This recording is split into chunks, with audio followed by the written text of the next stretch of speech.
Most welcome dear students, आप सभी लोगों का स्वागत है आपके अपने यूट्यूब चैनल डीजे सर पर। आज का यह वीडियो क्लास 12th के बच्चों के लिए बहुत ही मोस्ट इंपॉर्टेंट है, क्योंकि इसमें हम लोग बात करने वाले हैं आपके अर्थशास्त्र के most important very short type question, और उसके साथ ही साथ जो आपके ऑब्जेक्टिव क्वेश्चन होते हैं, ये दोनों को इसमें देखिए टारगेट किया गया है। तो डियर स्टूडेंट्स, वीडियो में अंत तक बने रहेगा। सभी जो प्रश्न है वो मोस्ट इंपॉर्टेंट है और आपके बोर्ड एग्जामिनेशन में पूछे जाने के इन प्रश्नों की पूरी संभावना बनी हुई है। तो कहीं मत जाइए, जुड़े रहिए इस महत्वपूर्ण सीरीज से जो आप लोग को विशेष रूप से ये दी जा रही है, और वो भी फ्री में। तो डियर से इसका लाभ जरूर उठाइए, और इस चैनल के हेल्प के रूप में यदि आप कुछ करना चाहते हैं तो बस आप लोगों को क्या करना है, डीजे सर चैनल का लिंक जो है उसे अपने क्लासमेट पर और दूर दराज के इस राज्य के साथ ही साथ यानी यूपी के साथ ही साथ आपको भारत जो उत्तर प्रदेश के पड़ोसी राज्य है वहां पर भी इस चैनल का लिंक फैला दीजिए।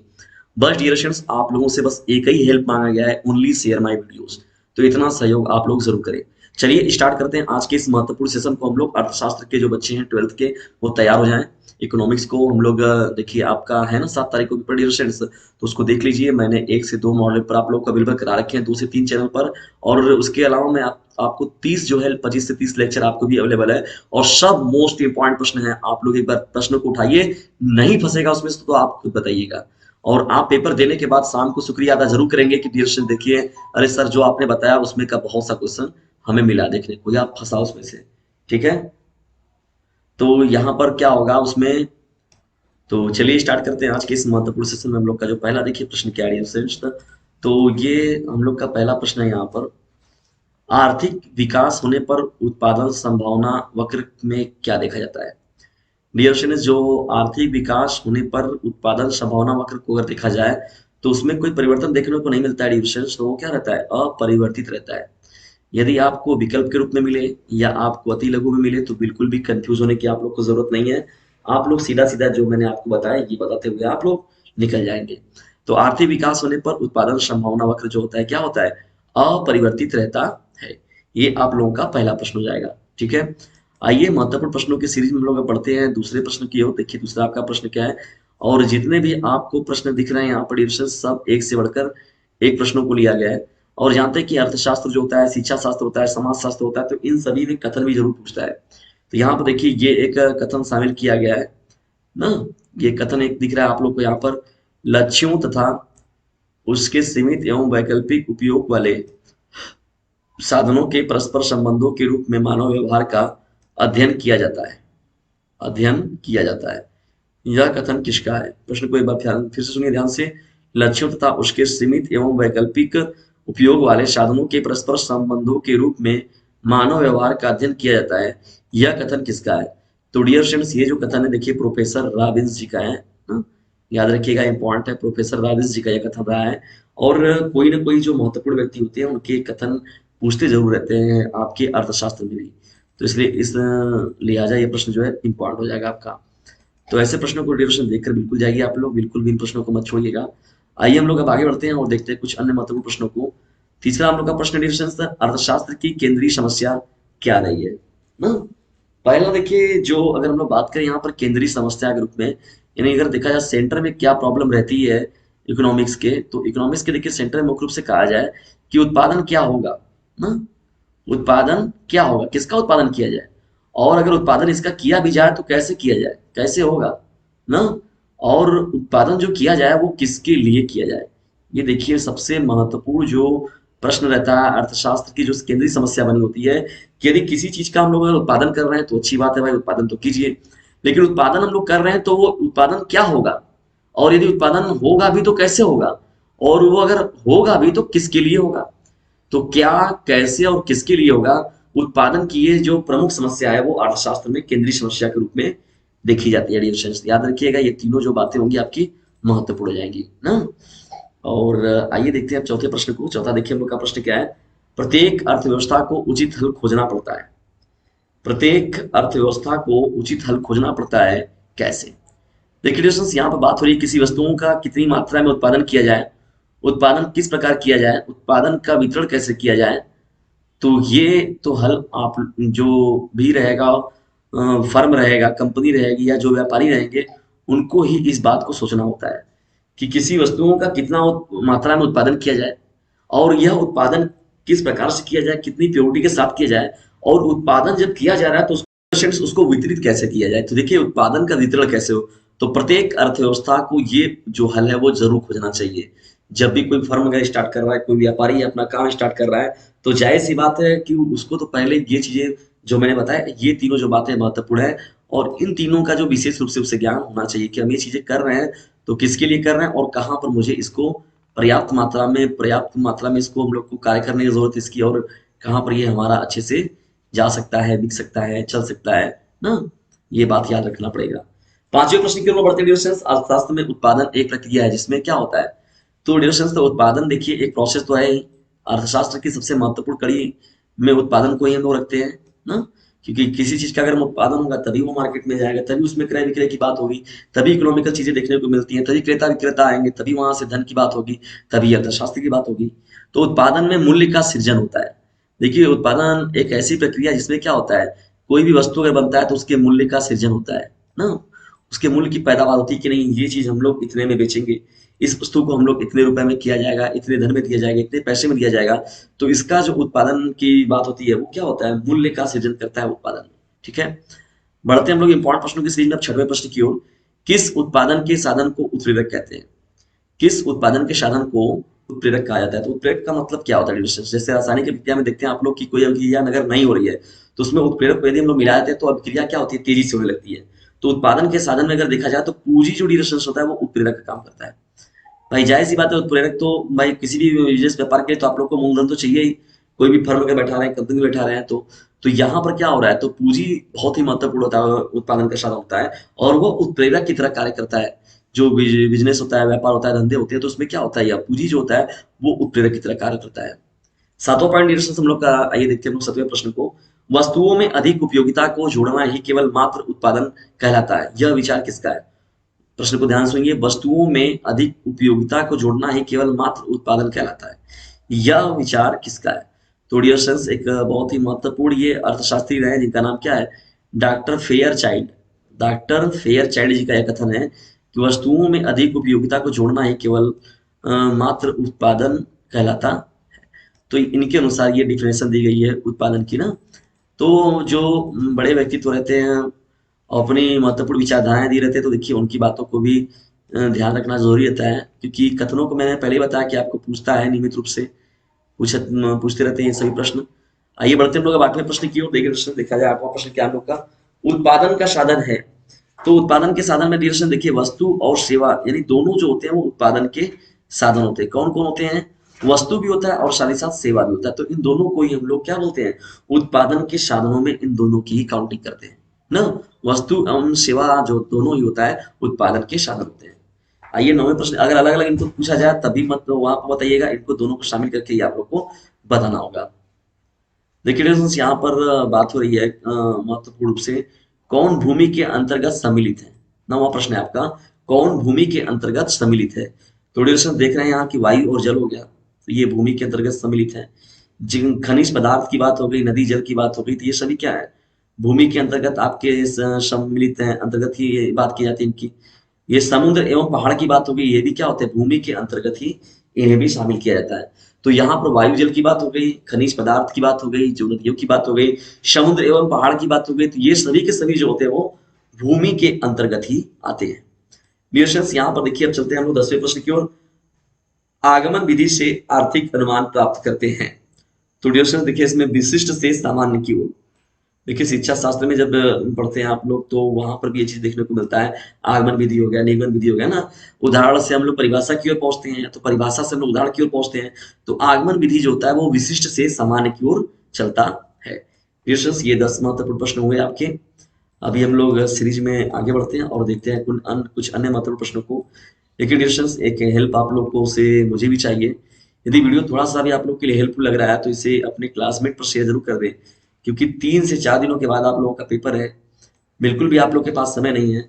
और यदि आप लोगों के सहायता से अगर कोई लाभान्वित हो जाता है तो ये आप लोग के लिए बेहतर होगा और उस बच्चे के लिए भी बेहतर होगा जो इस चैनल से लाभ उठा लेगा, और साथ ही साथ उसमें हम लोग के लिए बेहतर होगा। डीजे सर चैनल का जो परिवार होगा वो ब्राट होगा। तो डियर फ्रेंड्स, इतना सहयोग आप लोग जरूर कीजिए। निगमन के गुण हैं। तो निगमन के डियर अगर देखा जाए तो वास्तविक होता है, ये सरल होता है और स्पष्ट होता है। ये महत्वपूर्ण रूप से जो निगमन के गुण होते हैं वो वास्तविक होते हैं, सरल होते हैं और उसके साथ ही साथ क्या, ठीक है ना डियर स्टूडेंट्स। तो इस प्रकार देखिए तीनों चीजों को लिया होगा वो निगमन जो होता है। ये अब हम लोग बढ़ते हैं। अब देखिए 12वां प्रश्न क्यों, देखिए 12वां आपका प्रश्न क्या है। 12वां हम लोग का प्रश्न है, यदि हमारा अध्ययन सामान्य से विशिष्ट की ओर जाता है तो हमने निम्नलिखित का प्रयोग कर रहे हैं। तो निम्नलिखित का मतलब अगर चार ठो ऑप्शन मान लीजिए आपको मिलता तब हमने प्रयोग किया है, किसका प्रयोग किया डिस्कशन, जाहिर सी बात, सीधी सी बात है, आपका निगमन का प्रयोग कर रहे हैं, सामान्य से विशिष्ट की ओर जा रहे हैं। और जब विशिष्ट से सामान्य की ओर आ पाते हैं तो आगमन विधि हो जाता है। तो निगमन और आगमन में से किसी एक विधि को याद रखिए, दोनों याद करेंगे तो बिल्कुल कंफ्यूज आएंगे। ठीक है डिस्कशन, ये बात मेरी याद रखिएगा। 13वें प्रश्न की ओर बढ़ते हैं, किस वस्तु की मांग बेलोच होती है। तो डियर जो नमक होता है जिसे हम लोग इंग्लिश में साल्ट बोलते हैं, तो ये जो होता है नमक, तो यही क्या होता है, वस्तु की मांग बेलोच होती है ना। सोडियम क्लोराइड की बात करते हैं ना, सोडियम क्लोराइड की बात होती है NaCl ना, सोडियम क्लोराइड NaCl की बात होती है। तो किस वस्तु की मांग बेलोच होती है, नमक की होती है। सीधा सीधा आपका प्रश्न है और आपको आसानी से 1 नंबर देकर ये चला जाएगा। ठीक है, आइए प्रश्नों की सीरीज में हम लोग आगे बढ़ते हैं, देखते हैं कुछ अन्य महत्वपूर्ण प्रश्नों को। मांग का नियम तो आप जानते ही हैं, मांग के नियम को डिस्टेंस मैंने बाकायदा बहुत अच्छे से पढ़ा रखा है। अर्थशास्त्र में जाकर आप लोग देखिए, आप लोग खुद समझ में आप लोगों को आएगा। मांग के नियम के अनुसार अन्य बातों के समान रहने पर एक वस्तु की कीमत में होने वाली कमी उसकी मांग को बढ़ा देती है। देखिए डिस्टेंस, जाहिर सी बात होता है कि अन्य बातों के समान रहने पर एक वस्तु की कीमत में होने वाली कमी जो होती है उसकी मांग को बढ़ा देती है। जाहिर सी बात है, वस्तु की कीमत अगर कहा जाए कम हो जा रहा है तो लोग, जाहिर सी बात है कि मांग तो बढ़ जाएगी। विपरीत संबंध होता है, अगर सस्ता कोई सामान मिलेगा तो जाहिर सी बात है सभी लोग उसको लूटते हैं, लूट के भैया बढ़ा लो रख लो मजी सा, ज्यादा ज्यादा भर लिया जाए स्टॉक में। देखते नहीं बड़े बड़े बिजनेसमैन होते हैं आड़तिया वगैरह वाले, तो क्या होता है जिन सामानों का देखते हैं स्टॉक वो सस्ता है उसको भर लेते हैं चपचपा के दियो, बाद में जब महंगा होता है तो उसको निकालते हैं, तो उसको प्रॉफिट पर, अच्छा खासा प्रॉफिट पर उनका माल में वो सप्लाई होता है। ठीक है डियर स्टूडेंट्स, ये महत्वपूर्ण प्रश्न है आपका 14वां प्रश्न, और मांग के नियम से संबंधित है, इसलिए डियर स्टूडेंट्स बहुत इंपॉर्टेंट है। और मांग के नियम को आप लोग जाइए देखिए तुरंत, किसमें देखना है आप लोग को डियर स्टूडेंट्स, जो अर्थशास्त्र का प्लेलिस्ट है। यदि आप नहीं देख पा रहे हैं तो डिस्क्रिप्शन बॉक्स में आपको नंबर मिलेगा 950 690 247, तो उससे जुड़िए, आप लोग को मैं उपलब्ध करा दूंगा, वहां से आप पढ़ लीजिए, लेकिन पढ़िए, बिल्कुल भी आपके पास समय नहीं है डियर स्टूडेंट्स, इसका जो मैंने बताया उसको ध्यान से पढ़िए और अपनी तैयारी को बेहतर करिए। 15वें प्रश्न की ओर बढ़ते हैं, मांग का नियम लागू होता है जब वस्तु की कीमत क्या होती है, बदलती है ना। वस्तु की कीमत यदि बदलती है तो मांग का नियम तभी लागू होता है जब वस्तु की कीमत क्या हो जाती है, बदलती है। तो ठीक है डियर स्टूडेंट्स, ये बात याद रखिएगा। आपका 15वां प्रश्न क्या है, बहुत ही इंपॉर्टेंट प्रश्नों में एक है। आइए हम लोग अब आगे बढ़ते हैं और देखते हैं 16वें प्रश्न को। तो यहाँ पर देखिए डियर स्टूडेंट्स, ये 16वां प्रश्न है आपका, जब कोई वस्तुओं की कीमतें गिरती हैं तो उनकी मांग बढ़ने के स्थान पर कम होने लगती है, इस स्थिति को क्या कहते हैं। डियर स्टूडेंट्स देखिए, ये आपको पूछ भी सकता है कि गिफिन वस्तु क्या आता है, गिफिन का विरोधाभास क्या क्या होता है, या गिफिन का विरोधाभास किसे कहते हैं, ऐसे भी आपसे पूछ सकता है, या डिफिनेशन पूछ के आपको ऐसे पूछ दिया गया, इसी में 4 विकल्प दे दिया जाए तो 3-4 रास्ते हैं इसको पूछने के। ठीक है डियर स्टूडेंट्स, बिल्कुल भी घबराने की जरूरत नहीं, आप एकदम आसानी से लिख जाएंगे। जब किसी वस्तुओं की कीमतें गिरती हैं तो उनकी मांग बढ़ने के स्थान पर कम होने लगती है। भाई जाहिर सी बात है, वस्तु की कीमतें गिरेंगी तो उसकी मांग बढ़ने के स्थान पर क्या होने लगता है, कम होने लगता है। भाई सस्ता सामान है तो फिर भी क्यों नहीं ले रहे हैं लोग, नहीं होता, कभी कभी ऐसा होता है कि बड़ा सामान सस्ता है यार, अरे लेकिन यार सस्ता कोई मतलब नहीं है, कहावत बहुत पहले से लोग सुने हैं ना कि सस्ता रोए बार बार महंगा रोए एक बार।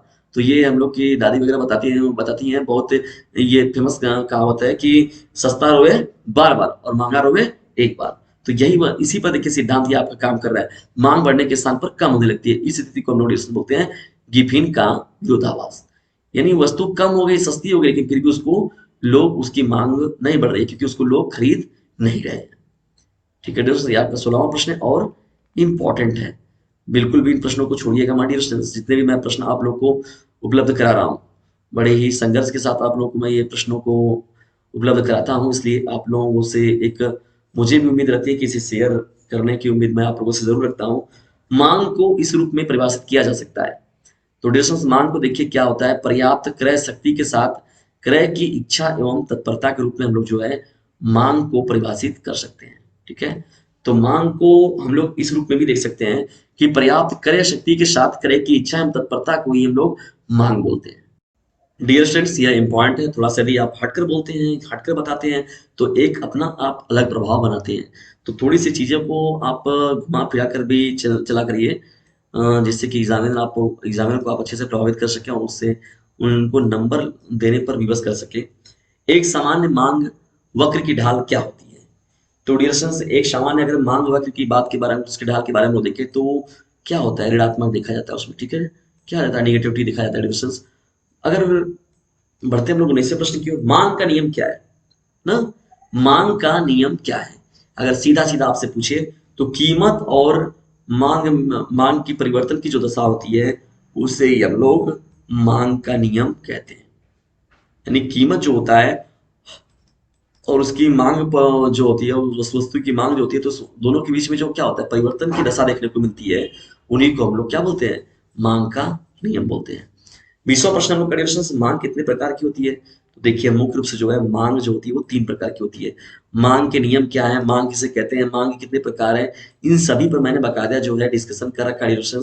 आप लोग जाइए प्लेलिस्ट को उठाइए, देखिए अर्थशास्त्र की प्लेलिस्ट में बकायदे मांग की लोच क्या होती है, देखिए मोस्ट इंपॉर्टेंट वो प्रश्न है मांग की लोच वाला, वो कई बार पूछा जाने वाला प्रश्न है डिविजन। तो उन प्रश्नों को भी आप लोग जरूर देखिए और रिवाइज करके एक बार जरूर जाइएगा। 10 से 15 घंटे का, मुश्किल से 5 से 10 घंटे का वो पूरा का पूरा मेरा प्लेलिस्ट है, उसको एक बार जरूर देख लीजिएगा। आप लोग देखिएगा, आप लोग वहां पर एक बार दो बार अगर उसको देख जाते हैं पूरा का पूरा ना, तब सब समझ लीजिए कि आपका वो 80% तो ऐसे ही याद हो जाएगा। और अति लघु, लघु उत्तरी और दीर्घ उत्तरी और जो भी आपके रहेंगे डाउट वगैरह, ग्राफिकल कुछ डाउट होंगे, तो वो सभी के सभी आपको उसमें अवेलेबल करा रखे हैं मैंने। उनको अगर आप देखेंगे तो आपको एक अलग का कॉन्फिडेंस मिलेगा और आप अपने एग्जाम को बेहतर तरीके से देंगे। तो डिस्टेंस और प्रश्नों को तैयार कराने का मैंने पहले ही आप लोग को बताया था कि मैं आप लोग को एक इंटरनल मोटिवेट कर दूंगा कि नहीं, हाँ अब मैं परीक्षा में बैठने के काबिल हो गया हूँ, वो भी बेहतर तरीके से। यही सभी प्रश्न तो मुझे देखने को वहां पर भी मिलेंगे। तो डिस्टेंस ये रहा आज का सेशन, और जल्द ही मिलते हैं हम लोग अपने नेक्स्ट वीडियो के साथ। और तब तक जो अर्थशास्त्र का आप लोग को मॉडल पेपर न्यू मिला है उसे भी आप लोग देखते रहिए। यदि उनमें कोई प्रश्नों में आपका डाउट अगर आप लोग को दिख रहा है तो उस प्रश्नों को आप कमेंट बॉक्स करके उनसे पूछ सकते हैं, या तो हमारे नंबर जो है उस पर भी आपसे उस क्वेश्चन के बारे में पूछ सकते हैं। लेकिन इससे पहले जो मैंने पहला मॉडल पेपर बताया था डिविजन, उसको मैंने बकायदा हल कराया हुआ है। लेकिन जो मैंने अभी न्यू मॉडल पेपर बनाया, न्यू मॉडल पेपर मैंने आप लोग को अवेलेबल कराया है, उसका मैंने सॉल्यूशन नहीं कराया। लेकिन मैं उस मॉडल पेपर में आपको डिस्कशन किया हूँ कि किस तरीके से आपका पेपर जो है वो पूछा जाता है, किस प्रकार से आपका प्रश्न बनता है। ठीक है डियर, तो इस प्रकार से देखिए आज का ये महत्वपूर्ण रहा हम लोग का सेशन। आज का सेशन है, आप लोगों को कैसा लगा इसके बारे में कमेंट बॉक्स में जरूर बताएं, और साथ ही साथ अपने राय भी हमें जरूर देते चलें। और जो भी, चाहे वो पॉजिटिव हो चाहे वो नेगेटिव हो, हर चीजों को बताते रहिए ताकि हम लोग उन चीजों को मॉडिफाइड भी अपने अंदर करते रहें। और जल्दी मिलते हैं हम लोग अब नेक्स्ट वीडियो में। तब तक के लिए टेक केयर, गुड बाय, जय हिंद, जय भारत। और जो प्लेलिस्ट है उसे जरूर देखिए और उसे अपने क्लासमेट में शेयर भी जरूर करिए। इतना इस चैनल का सहयोग आप लोग अवश्य कीजिए।